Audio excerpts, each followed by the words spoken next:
So Eisenhower warned us about this years ago, okay? And he said to beware of the medical industrial complex. What that entails is you've got your pharmaceutical companies, you've got your hospitals, your research institutions, your media, and other, medical device companies, everything, they're in this together. And there's no money in well medicine, right? It's medicine is sick care, not well care.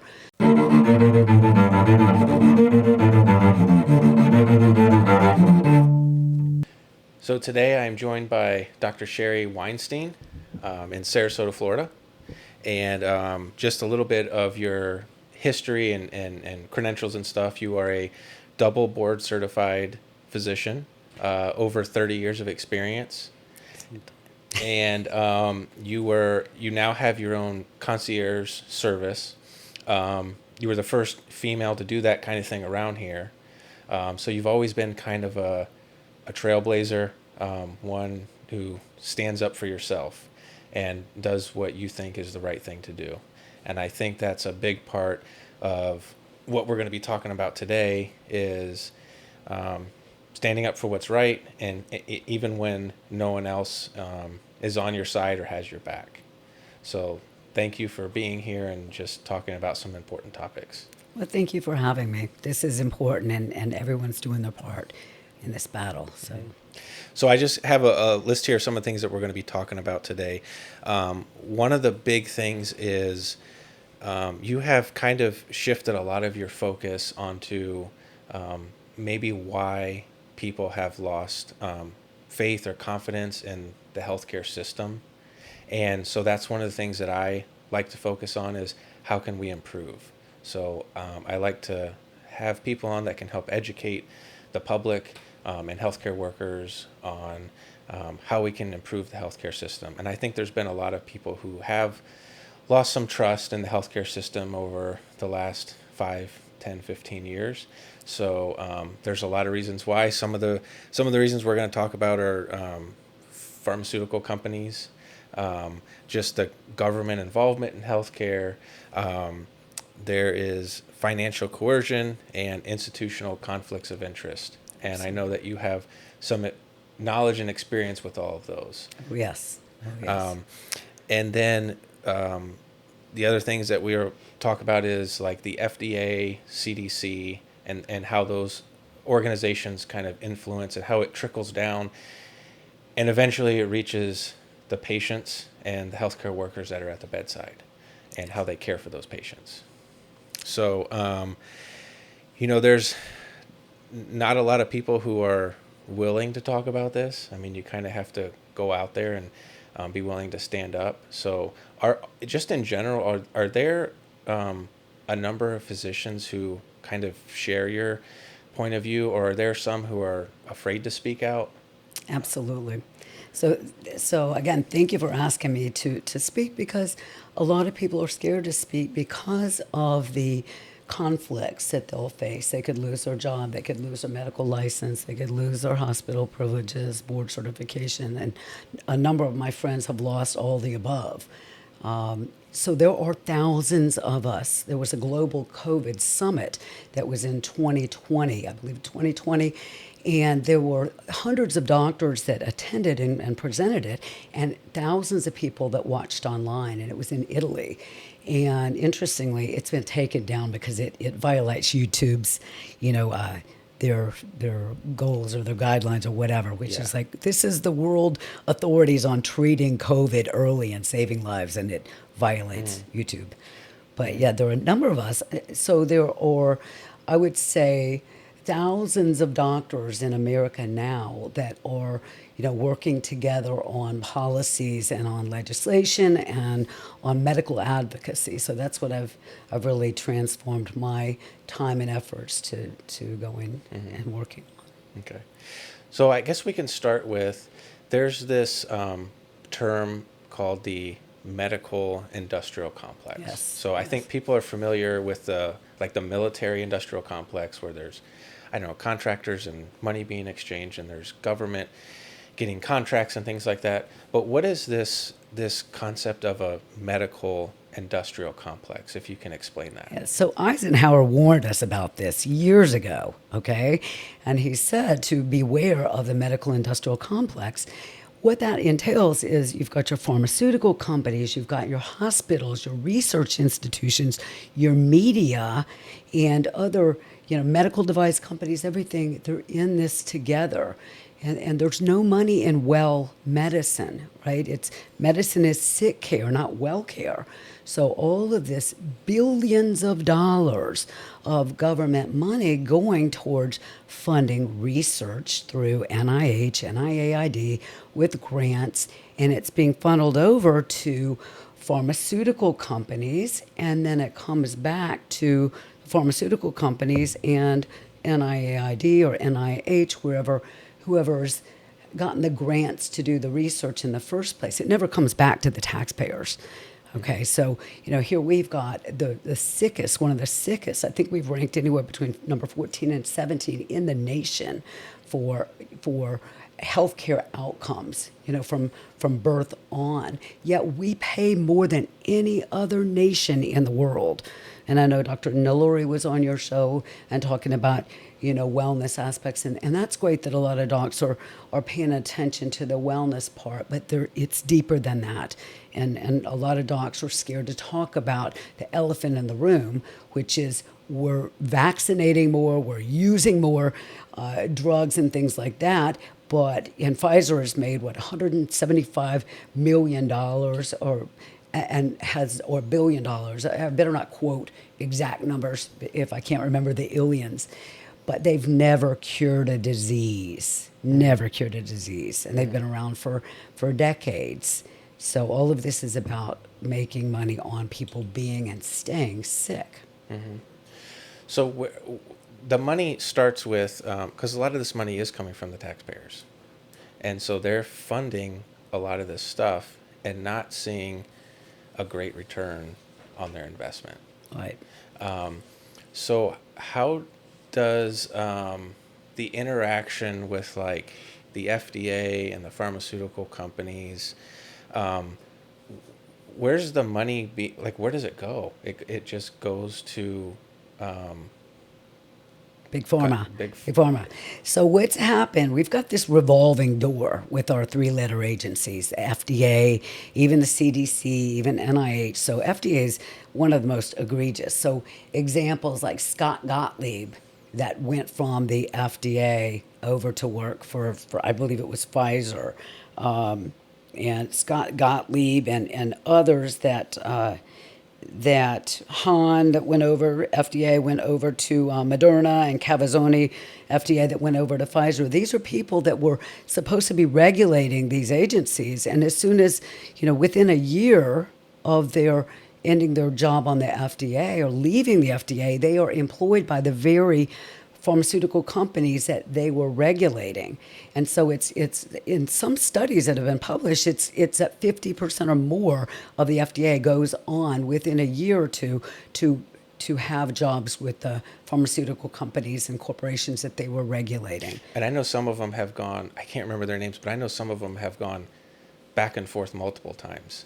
Like they'll be at an organization, they'll go with a pharmaceutical company, then they'll go back into like government somehow. It's like they just go back and forth. I think that was Scott Gottlieb, I believe, is one, because I think that he was tapped to come back under Trump's first term, and he was a Pfizer guy, and so he was part of the ones that pulled the wool over Trump's eyes about how good the vaccines and warp speed was. It will be interesting to see what happens now, because Trump has just spoken out and asked, hey, listen, I've got so many people telling me that warp speed wasn't that good. Maybe I was wrong about it. Let's look at the data. I welcome that. Let's look at the data. This is the same thing that RFK Jr. is asking. As head of the HHS now, let's look at the data. We don't have any data showing that any of the childhood vaccinations have ever been tested against an inert placebo, meaning like a saline placebo. We don't have any long-term safety studies on any one. Most of them were like 4 or 5 days. And then we don't have long-term safety studies on any of the childhood vaccine schedule, which is, between 72 and 79 vaccines from birth to age 18. And perhaps this is contributing to the autism and ADHD and autoimmune disorders and peanut allergies, asthma, all kinds of things that we're seeing in our kids. And obesity, we've got one of the sickest nations, developed nations in the world, as I said. So who ultimately is the beneficiary of all this stuff? Is it the pharmaceutical? Because they do make things that people need, but it seems like there is a level of corruption there too. So are they the beneficiary of these, or are people, I don't know, getting money somehow, like So government it's funny workers? you should ask. Well, certainly. Now, for the Moderna vaccine, I have been told it's equally owned, patent rights 50% between Moderna and NIAID. Okay, and so that's huge. And I have the numbers as far as how many of the NIH people. So that this is NIH officials get up to 150,000 per year during their administrative tenure for that Moderna vaccine patent rights. But that wasn't them paying into it. That was the U.S. taxpayer. So yes, a lot of government officials are getting paid off that way, but there are philanthrocapitalists like Bill Gates, who has admitted on TED Talks and on other shows on national television, okay, and I tell you, Satan, people have to tell you exactly what they're doing to you. No names will be mentioned, but he said that for every dollar he spends on vaccines, he makes $20 back. Does that sound like a philanthropist to you or a philanthrocapitalist? Okay, he's forcing vaccinations in third world countries and, heads up Gavi and funds. He is the single most prolific donor to the WHO. To have one person be that powerful in the WHO, when we stepped out, the U.S. stepped out of the WHO, and then Bill Gates stepped it back up and, he's given millions, if not hundreds of millions in the past decades. But there are strings attached. You have to do what he wants. I'd be interested. I would have loved to be a fly on the wall when he just met with Trump in the White House for 3 hours. Okay? I don't think they were just talking about Epstein. Yeah. Thank you for joining me on the podcast. Don't forget to subscribe and let me know in the comments who you'd like to see me have on the show next. So this is not, I know some people think that this is like a COVID thing and, or it's just a vaccination thing. But the pharmaceuticals they do have as much good as they do and as much medications that they do provide in research. There is a long track record of them doing things that are kind of shady. And there's, I've seen videos and documents on, internal emails that are sent that they know things are being done wrong and they continue to do it, or they may know something has an adverse side effect, but they've weighed the risk and the reward of releasing that medication. The reward always wins out, though. Okay? I mean, that's interesting. With Aduhelm, Seroquel, Actemra, that's a monoclonal antibody used for COVID, or was used for COVID. They just pushed through several drugs that had known safety issues. And especially with Aduhelm, that's for Alzheimer's disease. That drug was associated with a huge increase of brain bleeds and brain edema, and it didn't have any benefit. It did not reverse Alzheimer's disease. It possibly slowed it down, but at a big risk of possible brain bleed. Yet they pushed that through the FDA. Now that caused several of the FDA people to step down because some of them actually had some morals and ethics and said, enough's enough. But still, there were people within it was Curtis, right, that was with OxyContin, and he pushed OxyContin through, And then as soon as he got that passed as a safe drug, he went on to work for Purdue Pharmaceuticals.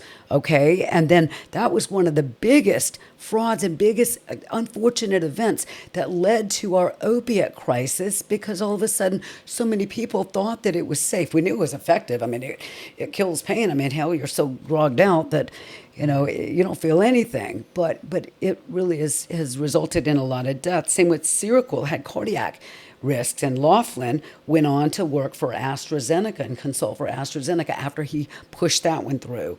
Others, I mean, Aduhelm, Actemra, as I said, so many of those get pushed through, and then those people step aside and go on and work for the pharmaceutical companies and make money. That's not regulation. That's profiteering. So what do you mean by push through? Because how do they? Because I know they do these studies, or they do clinical trials, and so there's this evidence, I suppose, that they're supposed to provide that something works, but how is it pushed through and all of that stuff is ignored when they know?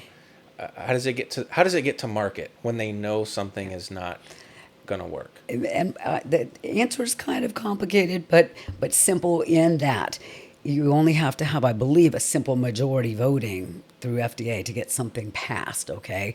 However, if you can convince enough of your crony friends that, let's just get this passed, and we can always do follow-up safety data. And that's what they did with some of the COVID treatments. We'll do follow-up safety data. They asked Pfizer for follow-up safety data. To this day, they didn't provide it. So they'll ask, okay, let's just get it through, get the foot in the door, and then we can do some more studies on it. As far as, pushing things through just to get a simple clearance so it can be used, or even an emergency use authorization, which is what happened with a lot of the drugs during COVID.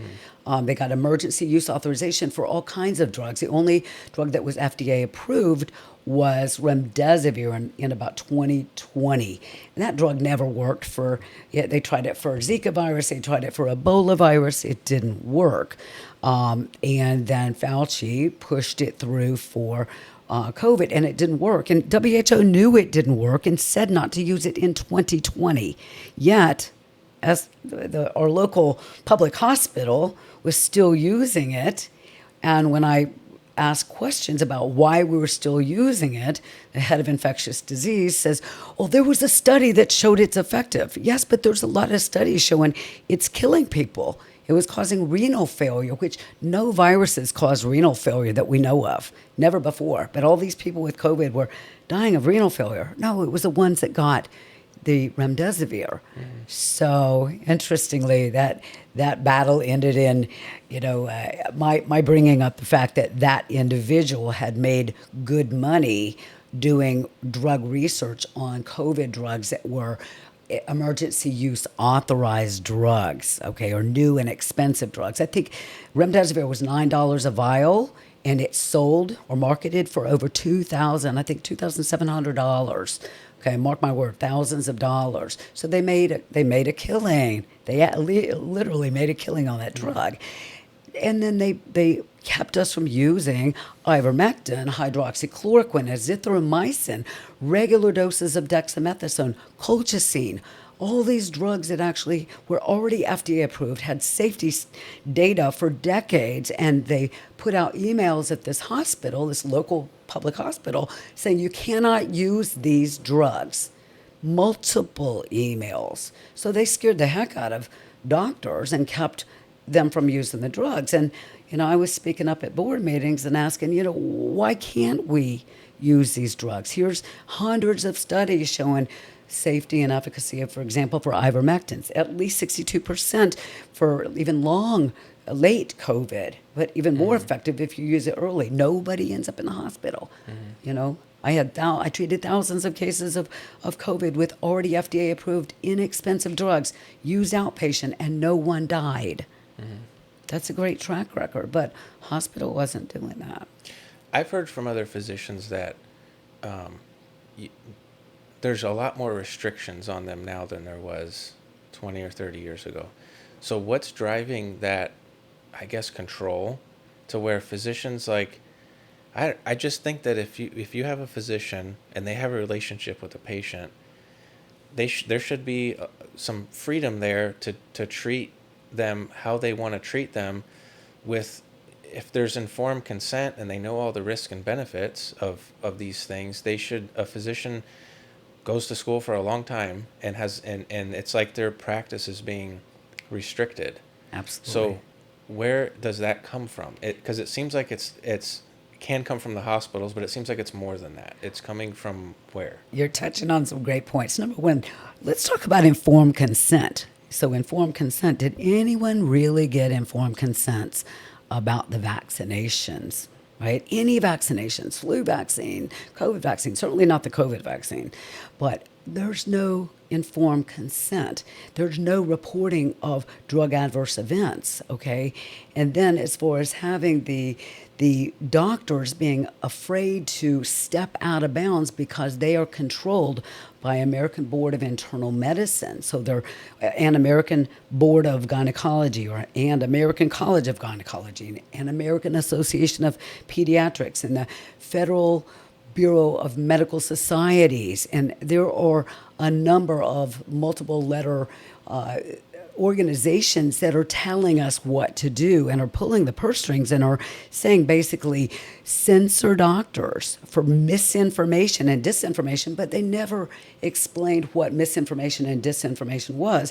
And in fact, if anybody's guilty of misinformation and disinformation, the CDC and NIH were, and Fauci himself was, because they kept changing their stance on everything, and they were disagreeing with some of what the WHO was saying and what other organizations in other countries were doing.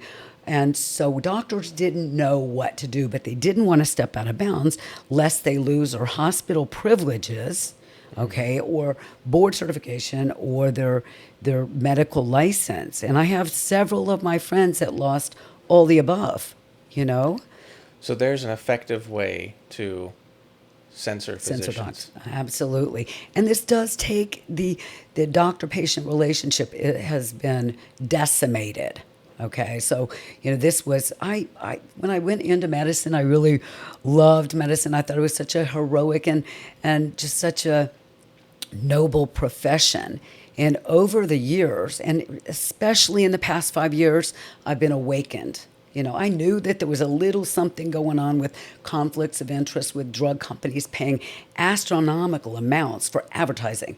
In fact, most of their budget is not gone on research and things like that. It's actually incentives to doctors to prescribe the drugs. I remember in the hospital during residency, we had lunch brought for us, and this was for hundreds of residents every single day, to push new and exciting drugs. And even then, I was asking, well, why not use this old drug, because it works just the same?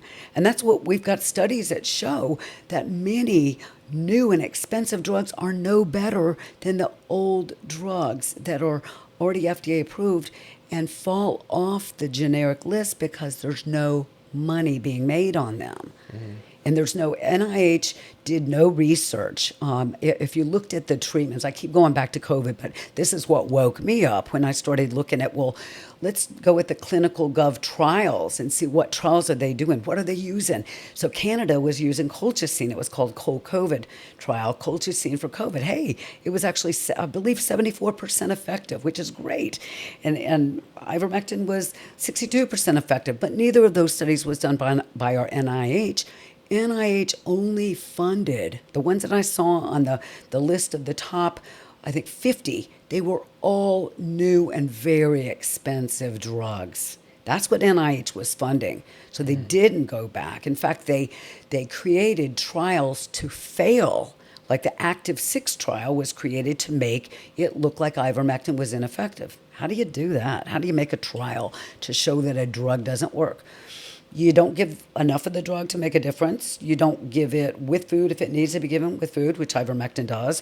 You don't give it for long enough, which ivermectin typically outpatient treatment, 5 to 7 days. They limited us when they finally allowed ivermectin at the hospital limited us to 2 days to treat a possible parasitic infestation. You had to sign a waiver and say that you would pay up front for that drug before they gave it to you. Okay, and they many of the pharmacists wouldn't. It's not expensive, is it? No.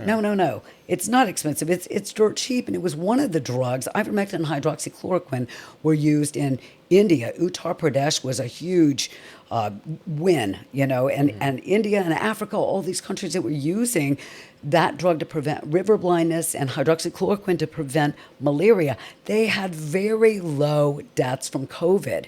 And then WHO actually went out and did an early treatment trial. I wanted to get on the early treatment team and see if I could use a protocol from WHO to treat early in America. And what that was, they were going in the village of Uttar Pradesh and other neighboring villages and giving them ivermectin. They were giving them, they did give them a hand sanitizer. They gave them, I think, a pair of gloves. They got pulse oximeter, believe it or not. And vitamin D and zinc. And all that was like $265 per person, but they treated early. And so they lowered their COVID mortality. I believe the numbers were in the 97%. WHO covered that data up, and I believe that was after a trip from our U.S. administration to Africa to tell them not to, or to India to tell them not to share that. So the licensing certifications, all those organizations you mentioned, they're not all. Some of them come from the government, but some of them are, or do they all come from the government, or are they own? They're their own entities that are run by physicians and other organizations. So interesting. ABIM, for example, is a not-for-profit. And just an example of the corruptness, ABIM was run for years. I'm not sure how long Richard Barron, and let's just shorten his name to Rich Barron and tell me what that connotes to you. This was the head of American Board of Internal Medicine, and he stepped down, resigned amongst all kinds of allegations of fraud, corruption, misuse of the funds. He was making over $1 million a year. His salary was like 800 and some thousand, and then other things and grants, whatever. So he was making over $1 million, and that's documented. You can see that data on websites, et cetera. I can give you a list of all my references. Other people that in the same position had similar conflicts, but he was one of the most egregious. So ABIM is the one that controls our licensure. And if you don't pay your maintenance of certification, what you have to do that every 10 years, you've got to take this long-term evaluation, which is basically hundreds of dollars every year, okay, to maintain your certification. Though it used to be that once you're board certified, and what Florida Medical Association says, once board certified, you're always board certified.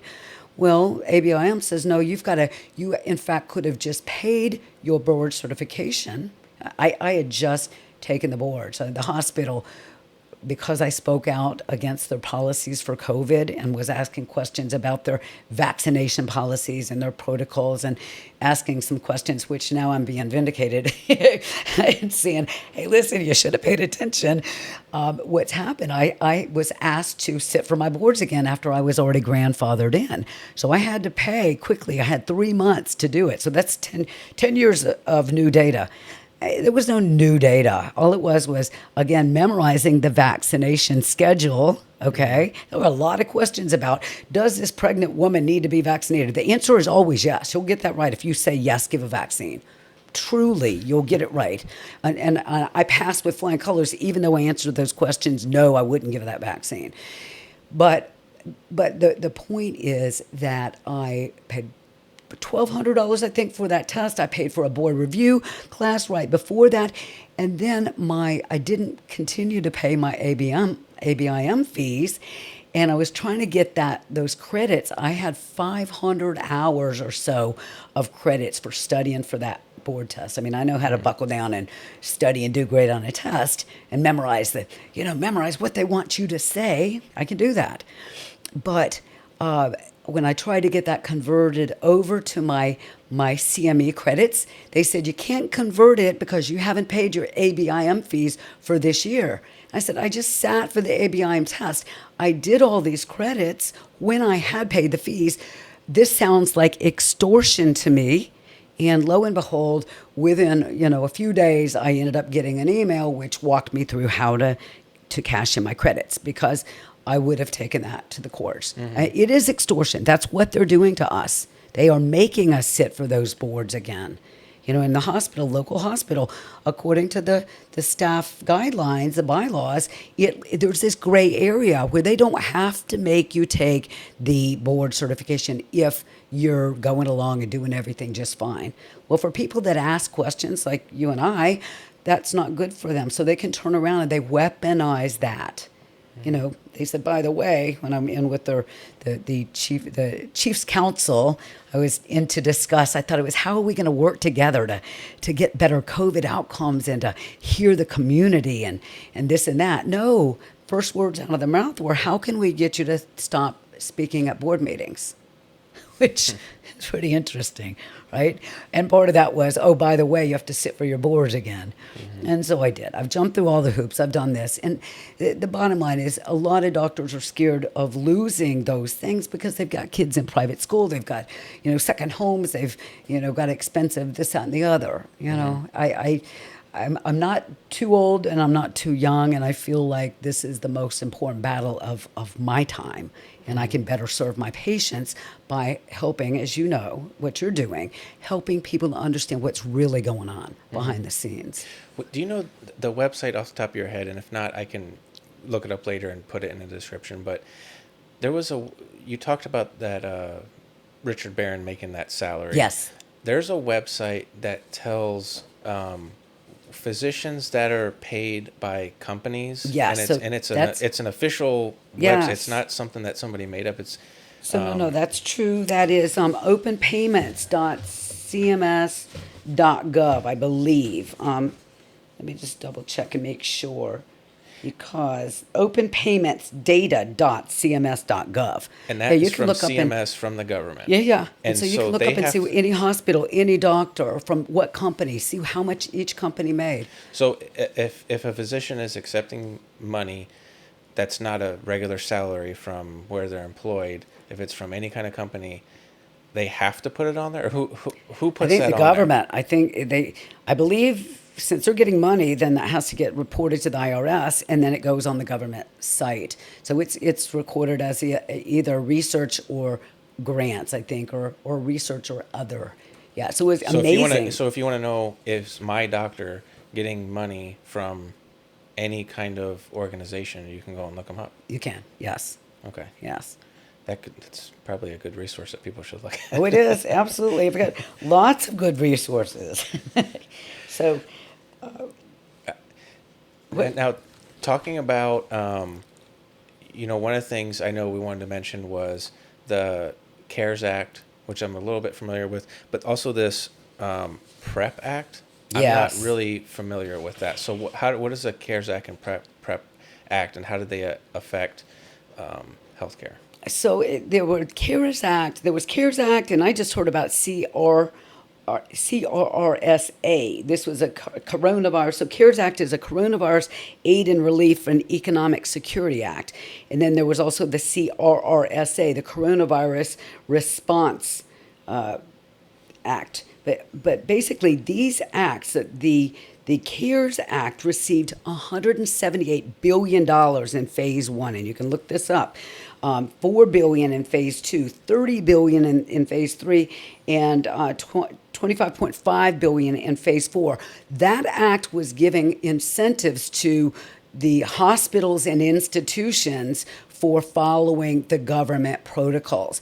They gave, for example, if you tested for COVID, the hospital paid you X amount of dollars, and the range was somewhere between $25 and I think $1,400 per COVID test, ranging on where you were, and insurance companies also were kicking in with that.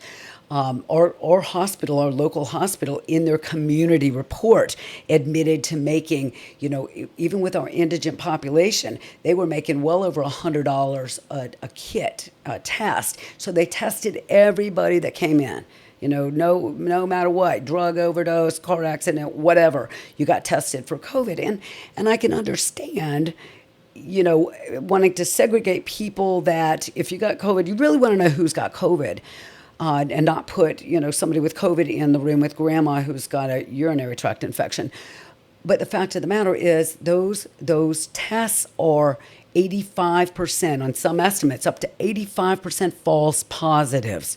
It's an mRNA. It's looking at bits of mRNA in your nostrils. It's not live virus, never was. And Kerry Mullis is the father of that technology, and he said this is not to diagnose any disease, not COVID, not anything else. Yet that's what we're still doing. So back to the CARES Act, they made $20% more on top of the regular hospital bill if the person was admitted with COVID. They got incentives all along the way, from testing for COVID, for having a positive COVID test, for admitting the patient, for putting the patient in the ICU, for putting the patient on the vent. And my understanding is, if the patient died, and then if the patient died and was called a COVID death, the family got part of their cremation or their end-of-life care, funeral services, whatever, covered by this act. That's crazy. That's incentivizing for people that didn't die from COVID to go along with, okay, well, I get everything paid for if I say it was COVID. What did that do? That jacked up the number of people that were being called COVID, and that's what scared people into doing things like taking an emergency use authorized gene therapy that didn't want to do it. Lots of people didn't want to do it, but they got forced into that. So back to the CARES Act. So that gave them incentives, billions of dollars of incentives. The PrEP Act was a liability shield part of it, saying that any institution or doctor, that mandated those shots or did these protocols could not be held liable for any other protocols. There you have it. You could kill people and it didn't matter. You could over-sedate people, which has been a big complaint about family members saying, here's this, we had all these shortages. Remember triazolam and alprazolam and lorazepam. All of the sedatives were national back order. Why? Because they were giving everybody these things to sedate them to death in cases. And some of those people might have come off the ventilator. I've seen people come off ventilators after months. So they were, health organizations were given incentives essentially to test for COVID, treat COVID, all throughout the system, but then they were also given kind of immunity for. What did that cover? Like it didn't allow them to be sued, or it didn't. They can't be sued for any of their wrongdoing. They couldn't be sued if you followed the protocols that the government had, which was to use molnupiravir, Paxlovid, remdesivir, the monoclonal antibodies. I don't think convalescent plasma was on there, but all of them were new and expensive drugs, except for dexamethasone and heparin. All the other drugs were expensive, new drugs. Okay, you could not use, as I said, you couldn't use hydroxychloroquine, ivermectin, azithromycin, colchicine, or regular doses, the high doses of steroids that we use typically with any, massive inflammatory pulmonary state. Do you know, were there any organizations that were, because I know there were doctors who didn't agree with things that were going on. Were there any organizations that were not going along with the guidelines? A lot. So I got pulled into this probably in 2020, and it was a God thing, and truly everything that happens to me is a God thing. But so I had the opportunity to meet Dr. Pierre Corey, Ryan Cole, Sherry Tenpenny, Christian Northrup, Paul Merrick, a lot of the Meryl Nass, lots of the health and freedom fighters, Robert Malone. I had events down here early on that I had Robert Malone, the father of mRNA technology, to come down and speak and share about the fact that he, the father of mRNA technology, said these vaccines are not safe to use in humans, are not ready for prime time. And then Pierre Corey, who wrote... You can find that all over the internet. Oh, yeah, I mean, absolutely. you can hear... It's not like it's a secret. Oh, no, it's not a secret. But it's censored, so you're not going to see it all the time on YouTube. You'll see it on Odyssey. You'll see it on Rumble. You'll see it on the individual podcasts. You'll see it... My friend Pierre Corey wrote the book, The War on Ivermectin. I should get a shameless shameless little promotion here. But this talks about what happened, what they waged on ivermectin to show that that drug was not effective or not safe, because if there were an FDA-approved drug that were effective against COVID, they could not have rolled out any of the emergency use authorized vaccines or experimental drugs. And those drugs made billions of dollars. Ivermectin's dirt cheap, as we said. So I would tell you that that there were a lot of docs. So early on, Pierre Corey and Paul Merrick started an organization called FLCCC, Frontline COVID Critical Care Doctors. And that has since morphed into something called IMA. And Dr. Corey has stepped down and has his own Substack that he runs. He's treating now long COVID and what's basically long COVID is vaccine injured people from the COVID vaccine. Now, I don't know anybody that's had long COVID that got treated for COVID early on, but most of the people that are called long COVID are actually COVID vaccine injury, and they were the mRNA vaccines, not the J&J. I've only seen one J&J that had major consequences. So FLCCC was one. Simone Gold with her Gold Care, and then she gets arrested on January 6th. And, a lot of the docs, Joe Latipo was part of the group that appeared on the White House steps and was one of the frontline doctors with Simone Gold in them. So there were a lot of people that were speaking up. There were doctors that had been treating COVID around the world, internationally, and having excellent outcome data. Dr. Zelensky in New York, who, God bless his soul, he passed away of unrelated cancer, but he started the Zelenko Foundation, which a friend of mine, Ann Vanderstill, is still running that. But I would say he was one of the first to put protocols together using zinc and vitamin D and hydroxychloroquine and ivermectin and, sunlight, exercise, melatonin, natural things to treat this virus. And it responded just as, treating a regular flu would. In fact, our outcome data, if I'm not mistaken, this is easily referenced in like Our World in Data. I'll step back for a minute. One of the things that tipped me off to something's going on here.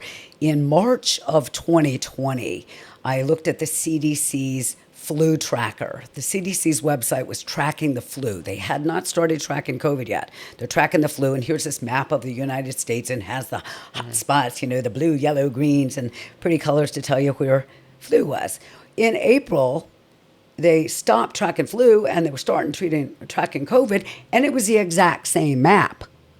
So guess what? Remember, we didn't have any cases of the flu for at least a year, and I think we probably had less than 5 cases on that second year in 2020, 2021. As soon as they were given incentives to be COVID, it was COVID. The swabs that we use to swab for COVID and for RSV and for flu, it's the same swab.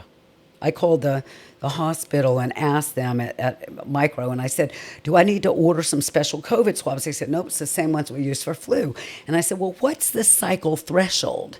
And that's the number of times that virus is amplified. You can turn, a bit of DNA or RNA, in the case of the COVID, into anything. You can amplify it, 35 times or 50 times or whatever, and make it be anything you want it to be, like a Frankenstein virus. But the bottom bottom line is anything over a cycle threshold of 17 had an incidence, a high incidence of false positives. And Anthony Fauci admitted that. He said that. Anthony Fauci also admitted that the best vaccination is getting the disease itself. So, wow, isolation and lockdowns and stuff kept that from happening, right? It kept people from going out. I mean, heck, they were wanting to have chickenpox parties. I didn't think that was a good idea to do COVID parties, for young, healthy people. Maybe for young, healthy, but how do you know? If if you're young, you probably won't die from it. But I remember I got COVID. It was fairly early on, and fortunately, it wasn't a big deal. I know. I mean, COVID was a real thing that happened. I know there's people that, for whatever reason, they don't even think COVID was real. It actually happened. People did die from it. But it just wasn't, it wasn't even as bad as a flu. It was almost like I just didn't feel good for like a day. And then had to take whatever time off of work, I don't know, a couple of weeks or something. Yeah. I was outside working in the yard. I was, it was never a big deal. And so I kind of gained that immunity. And I remember asking a group of doctors, and I would ask throughout, the last several years, once you got COVID and you had that immunity, that for every other virus was like the gold standard. If you get it, then you're good. How many patients are, and not here locally, but like nationwide, how many patients, once they get COVID, how many patients of those are getting COVID again and ending up in the ICU or dying?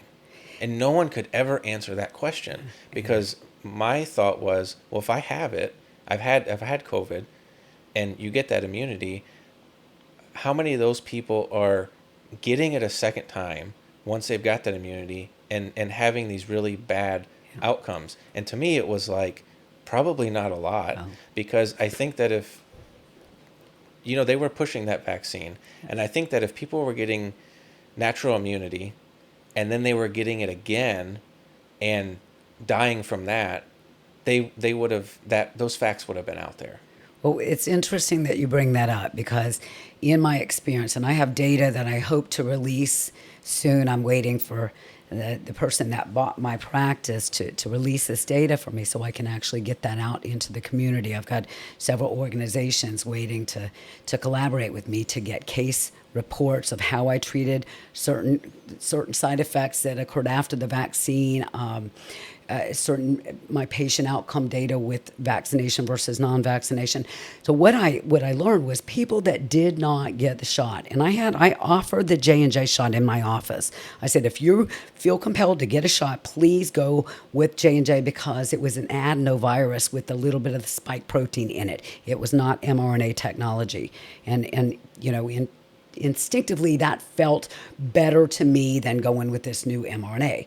Well, those people, even the people that got the J&J or the people that got no vaccine at all, if they got COVID again, and I didn't get any vaccine, I didn't take a vaccine. I got COVID before any vaccine came out. So I honored my natural God-given immunity and said, I'm not going to put anything in my body that I don't need. Well, the people that followed along and didn't get a vaccine, I've had COVID again, and it was not as severe each time after that. It's like a cold, a runny nose, I'm tired, and it's like, you know what? That could be another coronavirus again. So jump on the zinc, jump on the vitamin D. If you want to pop some ivermectin or quercetin, this is not giving medical advice, by the way.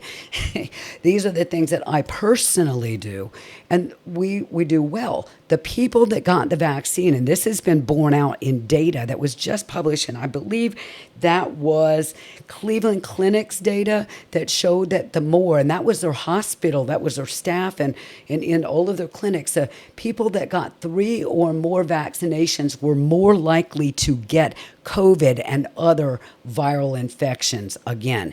And there was a study, now when I tried to analyze this again and try to find that study to reference it, there was a study, or else building on that study, that showed that the outcome of death maybe it was in preprint. That may be why I couldn't find it when I was looking for the references. If it's in preprint, I won't see it yet. But the outcome of death was higher if you got 3 or more vaccinations. So the more COVID shots, the more likely they were to die. And the more likely they were to die very close to that last shot. And they were getting not only COVID over and over and over, okay, but influenza. Despite getting, I had one of my patients that got a RSV shot. I told her not to, but she did, and she gets RSV. She ended up getting myasthenia gravis. She ends up getting the influenza shot and the COVID shot, and I think she did split those by like 4 weeks, but then she got COVID again and flu again. And it was interesting because when she got the flu, I thought it was COVID, so she went ahead and said, let me take ivermectin this time. And she was not a believer in ivermectin, trust me. She can't stand Trump. She doesn't want anything that would reek of any kind of right-wing conspiracy. But she knew and knows friends and other of my patients that have taken those drugs and they've worked. She took it, and 2 days later, her flu, or a day later, her flu swab comes back, and it was positive, and it wasn't COVID. And I said, it was flu, not COVID. She goes, I don't care. That stuff works. I'm going to continue it. I said, great, great. So the people, there's an entity now called vaccine-associated immune deficiency syndrome.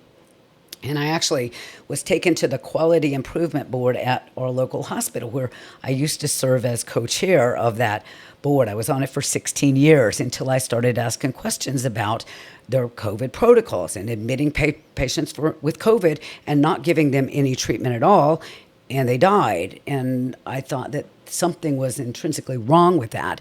But so I ended up getting brought for review of calling someone vaccine-associated immune deficiency syndrome, because there's not an ICD-10 code for that, okay? And how do I know it's vaccine-associated? Well, I showed the patient was not HIV positive, he was not HTLV, not HTLV 1 or 2, HIV 1 or 2, had no severe combined immune deficiency syndrome, nothing. And I had sent him to an outpatient immunologist who also said, well, it fits with that because it all occurred after the vaccine. 9 to 10 life-threatening hospitalizations with septic shock after the first COVID shot. He's had 3. And after the third one, he started believing, I don't care how much you want to go to Switzerland, he can't travel now. He is really damaged from the 3 shots, so he can't go travel abroad. That's the only reason he took the shot. But so vaccine-associated immune deficiency, there wasn't a code for it, but it definitely occurs. And one more thing that there's no ICD-10 code for, and that is for COVID vaccine-associated adverse event. Not one code for it. Now there's like 10 for, say, diphtheria, tetanus, pertussis adverse event, or vision disturbance after Hep C vaccine, or whatever. There are multiple ICD-10 codes for every other vaccine, just not the COVID vaccine. And I brought this up to the powers that be to try to get that pushed through. No, they don't want to track that. They don't want to track that. Mm-hmm. So you've mentioned a couple of doctors that have kind of been disciplined, I guess you could say, or had some heat. So what's the bigger picture for healthcare? Because, we talked a lot about COVID, but that's just I don't want to say an isolated incident, but it was an event. Culmination. It was a big event that happened. But what's the bigger picture? Why did it happen? Why was there all this stuff going on? What's the bigger picture? And why could something like that happen again, where people are getting disciplined and fired just for trying to get the truth out there, or just to be able to have that independence to practice to do what they want to do with their patients? Can you explain a little bit about that? Yeah, so this, I think the COVID, sad to say, COVID needed to happen because so many of us, for 30 years I was a pro-vaxxer. I gave every vaccine to my patients in the office, shingles, DTP, MMR, all of the vaccines. and COVID, just something didn't feel right. So I started paying attention, and more people are now paying attention. So yes, a lot of my friends, I mean, if you need me to go into more of those that got that lost their licenses or got somehow chastised or censored or had unfortunate outcomes, that's going to continue to happen because we still have this military industrial complex where you've got the boards and the hospitals and the licensure authorities that are holding the purse strings and able to keep you from saying things. They're monitoring social media. Okay, they're monitoring posts, they're monitoring God knows what else they're monitoring, and they can demonetize you. I've got some of my friends that had very successful websites and things like that. I think Dr. Mercola was demonetized. Dr. Christian Northrup was demonetized. Sherry Tenpenny lost her license. She may have gotten it back. A lot of people have had things, hijacked and turned off and things like that because the military-industrial complex and big pharma and the elitists that are behind all this. I sound like I need my medical industrial complex. What did I call it? Military. I'm sorry. Hey, almost as bad. But I'm going to get my little tin cap now. But those are the forces that are still in effect. So this is. Now, I think it's going to even be a doubling down effect where if you haven't been witnessing this, there people are talking about, we had 3 cases of measles, or lots of, no, we've had a huge outbreak of measles, right? No, we had a few cases. I know Dr. Pierre Corey reviewed 2 of the cases that were supposed to be measles deaths, okay? The patients did not die from measles. They died with measles. They died of community-acquired pneumonia and hospital-acquired pneumonia, and that was shown on their results. This was bad doctoring, but everybody was pointing towards, you get it in your mind that it's measles, you don't treat a regular pneumonia. So they didn't get treated for regular pneumonia. Mm-hmm. So it's going to be a doubling down by the powers that be, namely Big Pharma, that it stands to lose billions. That's why they are fighting so hard against HHS, R.F. Kennedy, and they're fighting against Dr. Oz, and they're fighting against the people that have been put in place by this administration that have a clue about what's going on. They've been looking at the outcome data about vaccines, for example, for decades. And no, RFK Jr. is not a wackadoodle. I suggest people get the book, The Real Anthony Fauci, or get the audio book and look at the references in there. And he's an attorney. If he were saying anything that weren't factual, he would have already been sued, I believe, because he names the names. And much of what he references is from the CDC and other government websites. So he's not making it up. No, he's not making it up. He was doing great. He was the darling son of, the water keepers and the savior of the planet, according to Time magazine, until he started speaking up out against the vaccines. Mm-hmm. And then all of a sudden he's like a bad guy because he is compromising the ability for pharma to make literally trillions of dollars every year. Okay, when you've got Moderna and Pfizer that each made on the first year, I believe it was $27 billion for Pfizer and $20 billion or thereabouts, over $20 billion for both of them the first year. There have been billions and billions on that one vaccine from those 2 companies. Look at the trillions of dollars that would stand to be lost if all of this collapses. So now you've got half the population. Now you've got over half the population is obese, right? And I'm shocked with how many people are getting just stuck on Ozempic and semaglutide and tirzepatide, right? Now Naljora, everybody's doing these shots and smiling about it on TV, which is part of the problem. And that's the answer. That's the answer to the problem is the other drug that costs thousands of dollars. So there's no end in sight to the income streams for these pharmaceutical companies. So the doctors need to stand united. There's Stand for Health Freedom, there's C19, earlytreatment.org, FLCCC, IML, which is IMA now. There are a number of organizations that people can get involved with and check for more information and support them because this is going to continue. You had Peter Hotez, who took over after Fauci. Fauci was was clever enough to stand up in Trump's first administration, say there will be a pandemic during this administration. Okay, he said that in 2017, I believe. And lo and behold, there's bird flu. Why? If you look at his emails, you'll know that they were working on gain of function in the Wuhan lab through Peter Daszak and Eco Health Alliance and all of that, with China making coronaviruses more deadly, more lethal. We were paying for that. Taxpayer money was going to that. And that can't be argued if you look at Fauci's own emails. And that's why he got pardoned, because they knew he had done wrong. But along that lines, Fauci and others that have continued to speak out and spew non-truths, Peter Hotez, the new Fauci, came and said, there will be an outbreak of bird flu this year. Okay, so he missed it. I mean, he's wrong. He should have left it more general because not when bird flu yet. Maybe it's still going to be Zika. Could be chikungunya. I'd say that fast. Chikungunya. They keep stirring up the fear factor. The fear factor. People are getting scared of the next pandemic. Why? Because societies that are afraid are easily controlled and manipulated, and they are less healthy. If you're living in fear, we've got all kinds of animal studies showing that if you're living in fear, cortisol levels, right, your stress hormone levels are higher, and your immune system is lower.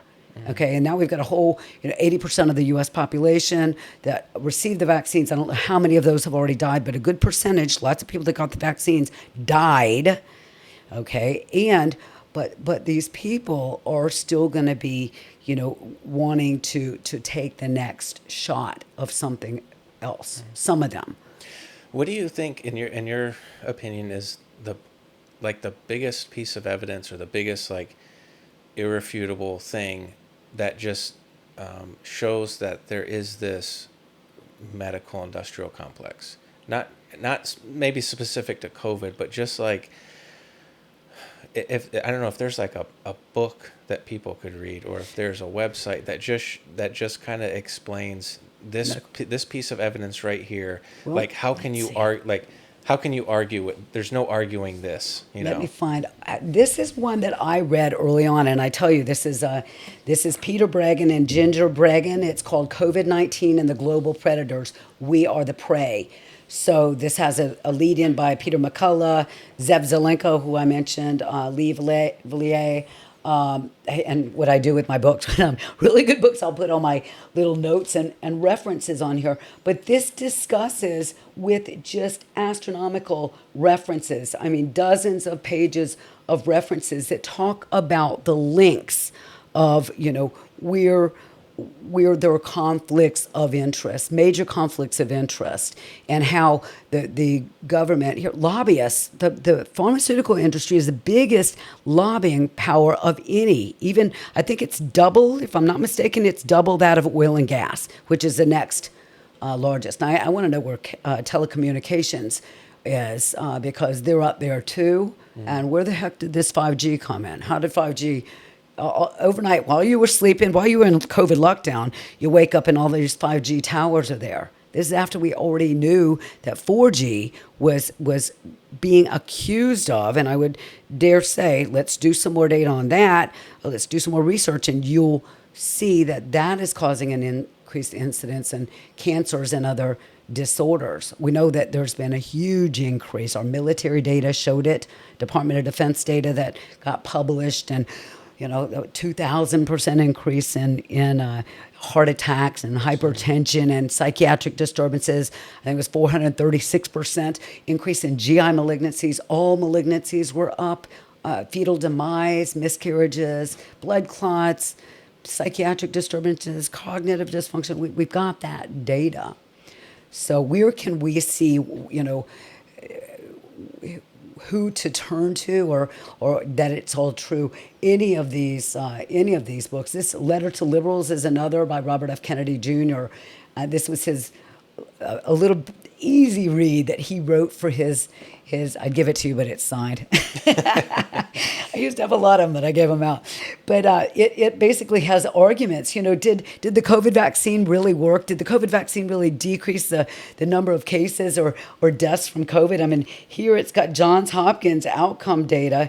Here where it showed that in all these different countries, right after the COVID vaccine was administered, there was a huge peak in COVID deaths. You know, so here countries would have a peak and then they go back and get some natural immunity. But you give the vaccine and boom, each of these countries, Israel is particularly impressive because it's got double peaks where they really had two different push outs. But you see, I mean, there are so many references that people have, but these people have been censored. I mean, they've been going after the Children's Health Defense Network, which is an entity that RFK started.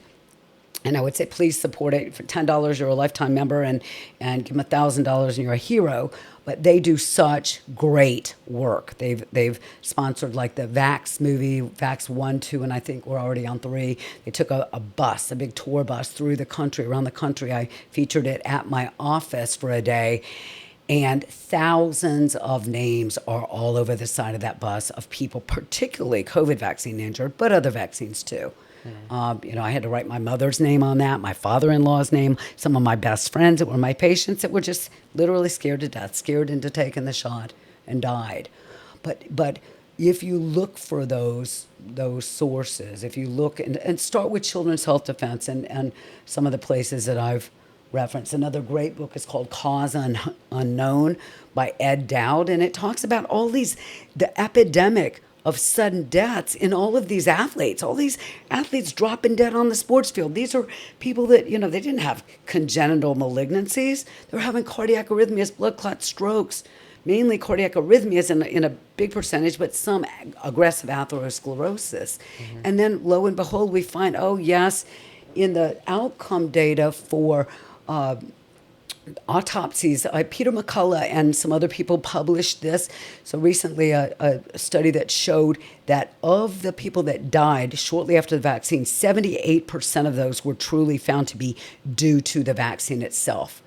Okay, that's huge. Mm-hmm. That's huge. So I've got to say, I think, you know, if we keep the current administration in place, we will see more of that data coming out, and people like other people that are not conspiracy theorists like myself and perhaps you will be able to see the data without having to look too hard.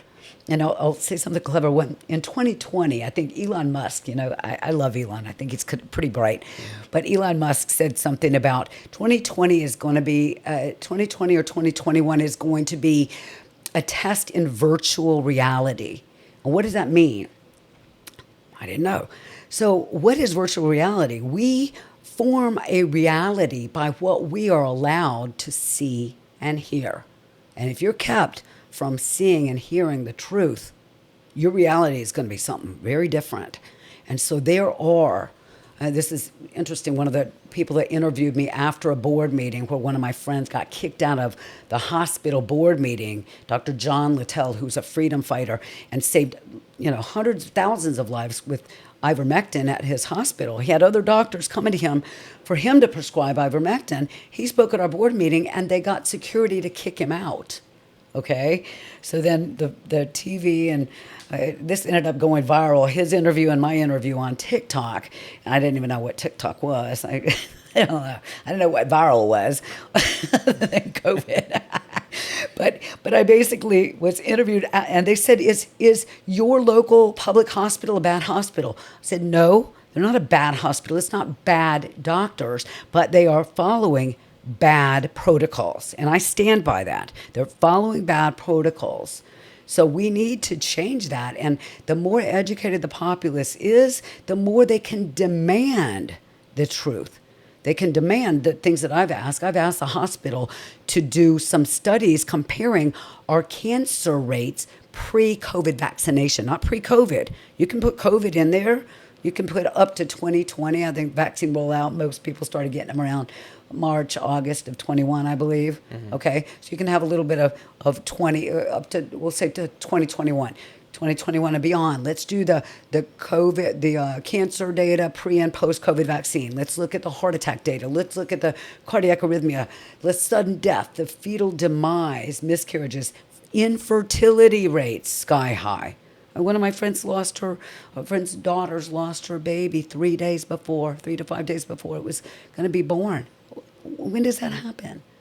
And the mother was a doctor that was vaccinated. So what does change look like?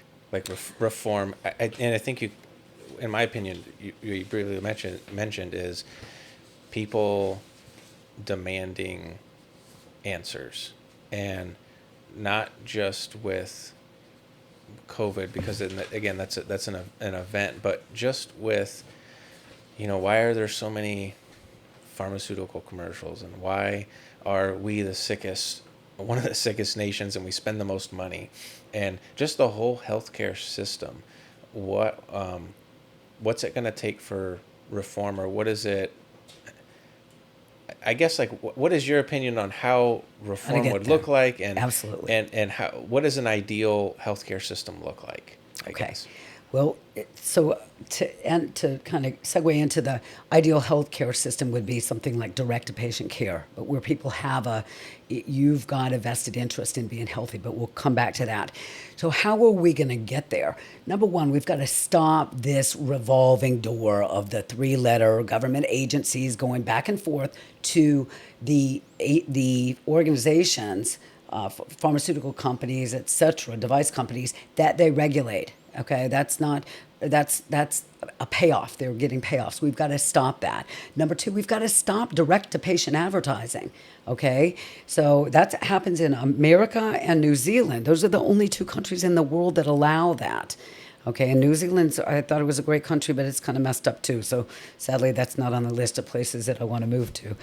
But so we've got to stop that direct-to-patient advertising, not because the ads are convincing people to buy that drug, but when those companies are paying for that airtime, that keeps that media station, the trusted news initiative, it keeps the CBS, NBC, whatever, ABC, from having anything that conflicts with that data. Same with, and I didn't hit on this earlier, our journals, our medical journals are compromised too. So we've got to stop the compromise with the medical journals. We've had Lancet, New England Journal of Medicine and Lancet, I bet both of their, New England Journal of Medicine and JAM, I believe. So one of them was Dr. Angel, because I can't forget that name. Dr. Angel was the first to speak up and say, you know what, more than 50% of the articles that are published in my journal, and it was New England Journal of Medicine, which she had been editor of for years. She said they're compromised, they're fraudulent, there are ghost writers, it's written by the pharma companies, they attach a name on it, and they give those doctors money to put it in the pharmaceutical in the medical journal, and then they charge for preprints that they will circulate into the doctor's office to give the doctor something to say, write this prescription, write this drug. So that's got to stop, the conflict of interest with the journals of medicine, because people don't read the whole journal article. They're typically, doctors will read the abstract, okay? And that's it. They typically don't get in and read the whole, hey, listen, this didn't make sense. They didn't give enough of the drug ivermectin. They didn't give it for long enough. They didn't give it with food. They didn't do this, that, and the other. Or in the case of Surgisphere, a company that went down for a huge fraud that showed that that was hydroxychloroquine was ineffective. That was a fraud. There was no such study. But we've got to stop the revolving door. We've got to stop the advertising to the doctors that way. We've got to stop the advertising to the public that way. We need to decouple licensure from the ability to practice medicine. We need to figure out how to let doctors choose the way that they want to continue their board certification. And it should be able to be reasonably priced, not this thousands of dollars. The income for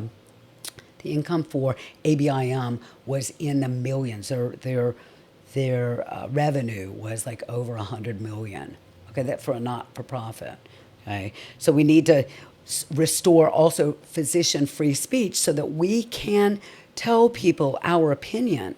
You know, I had one of my patients or one of my friends that's a doctor that lost his job because he had the Surgeon General's recommendations against the COVID vaccine. He had that. Florida Surgeon General Joe Latipo said these vaccines are biotechno weapons. They shouldn't be used in any humans, and here are the reasons why. He had that information in his office. He was giving it out to patients. He lost his job. So we've got to stop that, to move forward. And then getting back to direct to patient care, where people can pick. They can pay out of a health savings plan, and there just was legislation passed that was good for this. It was one of my friends, Lee Gross, has a company called Epiphany Health. You may remember Lee, but that is direct-to-patient care where people will pay, I think for an adult, it's less than $100 a month. For a child, it's even less. That covers your labs, your office visits, etc. And they contract directly with the doctors, the orthopedists, the cardiac cath, for all the surgeries, all the hospital care. And it ends up being 25% of what patients are paying for insurance care. So we've got to stop that. So the pharmacies and the insurance companies are also in on this because, I was not able, and a lot of us were not able to prescribe ivermectin or hydroxychloroquine at regular pharmacies. So they're part of that pharmaceutical industrial complex. Mm-hmm. So we've got to have the decoupling where people can go direct to their doctor that is not part of a big conglomerate. More than 60% of doctors in Florida, and this may be nationwide, but in Florida, we just went over this at the Florida Medical Association annual meeting, doctors are owned by big business, being owned by a corporation.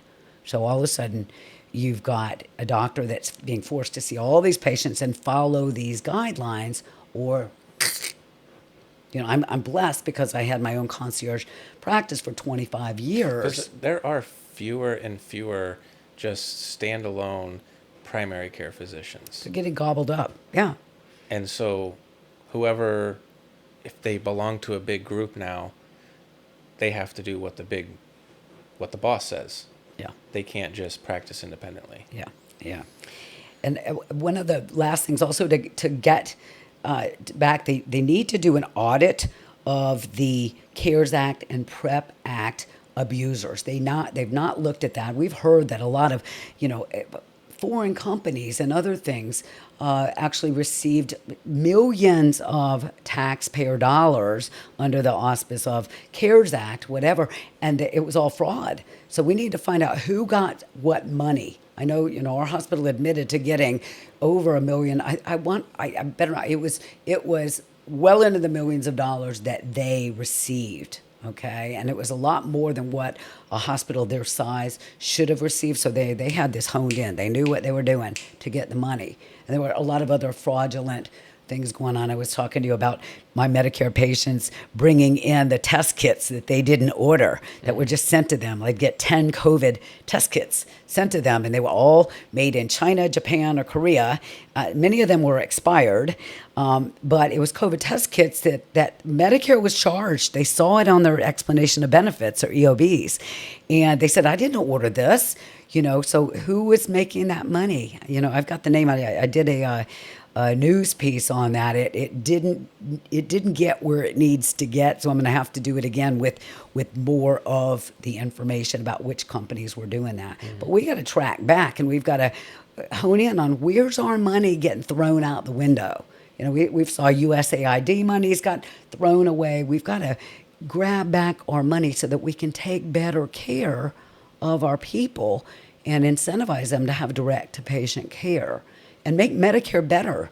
And Medicare's not terrible, but it could be better. Mm-hmm.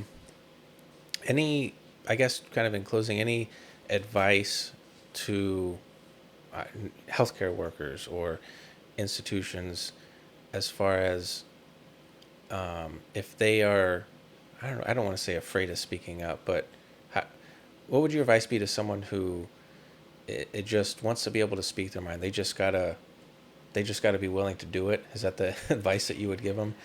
So, if you're a physician, I hope that you can feel seen and heard. And there are multiple ways that you can do that. And thank you. Nice segue into a Substack that I'm involved with now. I've never done Substacks before, but I've got some of my freedom fighting friends that invited me to be on the editorial staff, and it's called Duty to Dissent. And following our Hippocratic Oath, it is our duty to dissent if we don't believe that things are in the best interest of our patients. And it takes a lot of cojones to do it. But we offer that platform where doctors can come on. It's Substack, duty to dissent substack.substack.com. I believe that's how you get there. But you can go on there as a physician and you can give your story anonymously. Now, some of the doctors that have, we've got some big hitters, some big internationally known doctors that are part of that Substack, and they're reading and part of supporting us. And their feelings about people staying anonymous is a little bit mixed, but I understand completely. There are people that don't want to lose at all. They can't. So you could go on to Duty to Dissent and you can give your story anonymously. It would only be known by perhaps myself and the father of this venture. And it helps people to understand how you can fight back, how you can help people to understand where we're all coming from, and understand that if we work together, the sky's the limit. We can help people better if we stick together. But if we quietly bury our heads in the sand and just think it's not, it's COVID's over. I've heard that so many times. COVID's over. No, it's not. The consequences of this bioweapon and the bioweaponry vaccine, quote unquote, that's not over. And that's just the beginning of it. There are people that are, if you follow the Georgia Guidestones and you follow what Bill Gates says, that we've got, umpteen billion people in the world. And if we follow thoughtful vaccination programs, we can decrease that number. Let that sink in, guys. You can search that. He said that. So, don't trust Bill Gates. I'm going to be, by the way, I'm not feeling suicidal, homicidal. I'm fine. So if something happens to me, it is not me. The Substack, anyone can go on there and read stuff. Yes. I mean, if you just want to see what physicians you can go on there and are thinking, you can go on there and absolutely and just read. Yeah, read it, and then it might motivate people to actually tell their stories too, and so that's good. But and we put some humor in it. I think my partner's putting a little bit more humor in some of it than what he's very witty, than what I think. Some of the stories are like so deep that if you don't have humor, it's tough to take. It's tough to know that this is really going on in America. Mm-hmm. It really is frightening. Mm-hmm.